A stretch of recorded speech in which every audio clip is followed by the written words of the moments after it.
जो भगवान के घर की ब्रज रज मिट्टी आपके कपड़ों में तन-मन में प्रभु के चरणों की रज लगेगी तो भैया प्रभु के घर आना आपका सफल होगा। पापा पिन्या चले कन्हैया के आगे सबको पोंछा लगना चाहिए कपड़ों से। पापा पिन्या, पापा पिन्या, पापा पिन्या, पापा पिन्या, कन्हैया, हले कन्हैया नहीं। कुछ लोग तो हिल रहे हैं अपनी जगह पे, हलेंगे तो ब्रजरज नहीं लगेगी, चलोगे तो लगेगी। और कपड़ा गंदे नहीं होंगे क्योंकि भगवान ने तो ब्रज की मिट्टी को ही खा के पवित्र किया है। जन्म जन्म के लगे हुए दाग साफ हो जाएंगे, ताजा नहीं लगेंगे मिट्टी के दाग। सर्वो थोड़ा थोड़ा पापा पिन्या, पापा पिन्या, पापा पिन्या, पापा पिन्या। बोलो राधा रानी की। आप लोग बैठेंगे, कोई सोफा गद्दा कुछ बिछवा दे।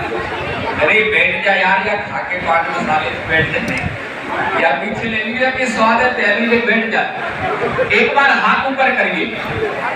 और हमारे ब्रज में कहते हैं जो भगवान के घर में हंसता है उसका घर संसार में सुखी बसता है। एक बार भगवान कृष्ण को हमारे कन्हैया को ताली लगा के खिलखिला के हंसाओ।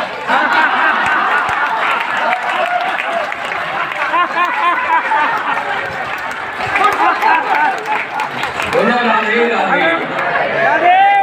ऐसे तो डर जाएंगे ठाकुर। बोलो राधा रानी की। भगवान का भोग आ गया है। यहाँ की जो यात्रा है वो 3 प्रकार से पूर्ण है। चल करके आप प्रभु के घर आए हो तो पग यात्रा है। दर्शन करेंगे 5 मिनट के बाद में आपकी नजर यात्रा है। और एक है मुख यात्रा जो हमको कुछ दिखाई देता है कुछ नहीं। जाने अनजाने में जल्दबाजी में हमारा बहुत दर्शन छूट जाता है। क्योंकि नंदगांव में केवल एक यही दर्शन नहीं है, जंगलों में तो यहाँ कितने वन सरोवर हैं प्रभु के समय के लीला स्थल, लेकिन सब जगह आप जा नहीं पाओगे। भगवान के घर से बैठ के नंदगांव के सब तीर्थों को हाथ जोड़ो और जैसा मैं बोलूं 2 शब्द बोल के प्रणाम कीजिए। मिलकर बोलिए हमारे नंदगांव धाम के दर्शन यात्रा परिक्रमा स्नान हे नंद बाबा पूर्ण करना फिर बुलाना परिपूर्ण। इतना कहने से आपके दर्शन का नियम है। 2 शब्दों में नंदगांव की महिमा है। क्यों प्रसिद्ध है नंदगांव? वृंदावन सा वन नहीं नंदगांव सा गांव, और बंसी वर्षा वन नहीं कृष्ण नाम सा नाम।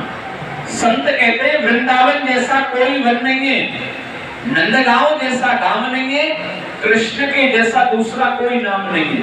क्यों नहीं है? क्योंकि भगवान कृष्ण का जो जन्म हुआ कंस जेल कारागार मथुरा में, और वसुदेव जी यमुना जी पार करके रातों ही रात लेकर पहुंचे प्रभु को गोकुल में नंद बाबा के गांव। पूतना ने जब सताया तो नंद बाबा ने अपना पुराना घर गांव गोकुल छोड़ दिया और ये पर्वत के ऊपर आकर के अपने नाम से गांव बसा लिया नंदगांव। यहाँ राक्षस नहीं आएगा कोई भी।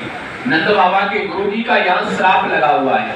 तो यही भगवान कृष्ण को लेकर नंद बाबा रहे और यही हमारे कन्हैया जी का जन्मदिन मनाया, जो जन्माष्टमी के रूप में हर साल हम आप लोग मनाते हैं। कैसे मनाया? नंद घर आनंद भयो जय कन्हैया लाल की, और हाथी घोड़ा पाल की जय कन्हैया लाल की। जन्माष्टमी पे आओगे क्या दोबारा? हमारा जीवन में तो पहली बार आए जन्माष्टमी पे, कहां से आए 6 महीने बाद। तुम्हारे लिए तो आज ही प्रभु का जन्मोत्सव है क्योंकि आज तुम भगवान के घर में हो। मिलकर बोलो जय कन्हैया लाल की, जय कन्हैया। इसी घर में प्रभु का पहला जन्मदिन नंद बाबा ने मनाया। तो हमारी तरह नहीं मनाया केक काट के मोमबत्ती बुझा के।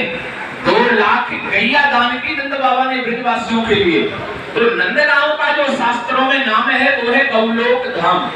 आज भी राधा रानी भक्तों पे कृपा करती है।